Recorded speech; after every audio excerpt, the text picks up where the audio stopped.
Humiliation requires participation. This one line I read a couple of days ago inside this book, Long Distance, and I've been thinking about it. I discussed it with my clients today. There's a lot of things that came up. So, this is day 10 of the 90-day series where I am sharing the insights, reflections, reframes that I have as I sit to meditate, contemplate, or just get downloads from my connection to Source. This is Codes by Source, day 10. So, humiliation requires participation. If you're watching me for the first time, I am Ishani. I'm an intuitive self leadership coach, and I'm on a mission to help women quit people pleasing and embody their God given unstoppable self. And when you hear humiliation requires participation, what does it do to your body? What does it make you feel? What comes to your mind when you hear this? Because ever since I've started to reflect on this one sentence, a lot of things started to get reframed in my life. I'm a coach, so a lot of my work is around reframing. Sometimes I do it through mindset work, sometimes I do it through body work, and sometimes I do it through Akashic reading. There are a lot of tools that I use, and but sometimes we just need to sit and think about things, right? And there was a very beautiful way how my one of my clients described it today. She said that earlier, what used to happen with her is that if somebody says something to her, she would dwell on it so much so that she would finally start to believe in the things that the other person has said about her.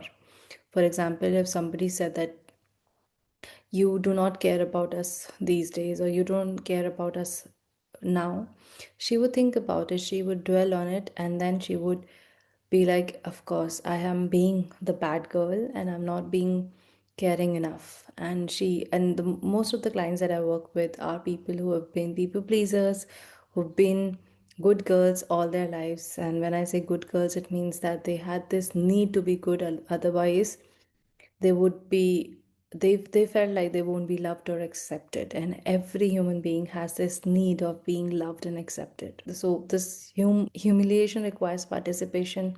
When I post this to my group, mm, that client said that it is helping me understand that how now I don't really let myself dwell into these things anymore. When I am in a conversation and somebody says something to me, I am not actually, because I have a solid foundation now about myself, I don't let it deter me from what I'm doing or who I'm being. I would obviously think about it, but I won't dwell on it. To think about something is different from to dwell on something, right? Dwell on something meaning that you keep thinking about that thing over and over again so much so that it makes you anxious. It makes you lose time. It makes you lose who you are.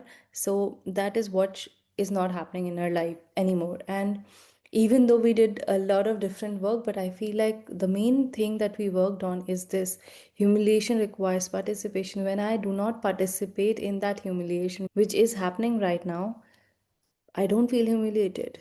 And it this might not be as simple to understand as the other thing that I want to share, which is something that I thought about, and it came as joy also requires participation.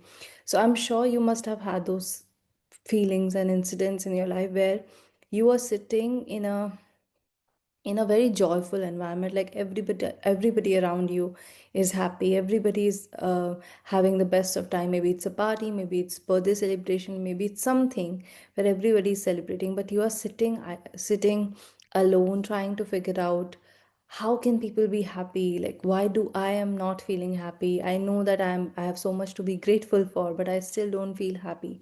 So joy also requires participation. Joy is, I feel, I truly believe it's a state of being. So I can be joyful without being ha ha ha, like without even laughing. I don't need to be that way. Being joyful or joy requires participation. And just like joy, humiliation also requires participation. So if I can be part of that group where maybe couple of people are mocking me or trying to humiliate me, but if I don't even indulge, if I don't let that incident or that noise hamper me, disturb my energy, nothing will, I will not feel shook, I will not feel humiliated. So, just like humiliation requires participation, joy also requires participation. So, what are you participating in life? Are you participating in the humiliation, in the noise?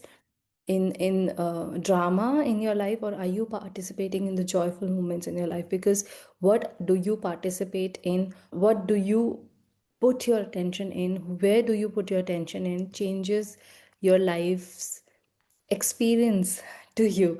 How do you experience life? It changes based on what are you focusing on.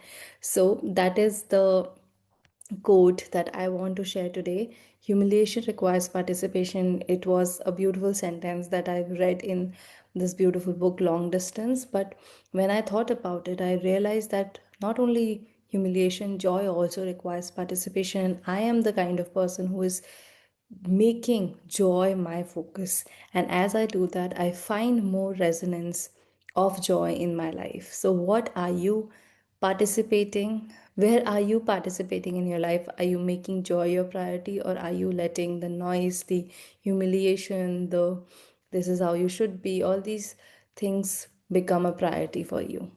Think about it, reflect on it. Let me know if I can answer some things for you in the comments.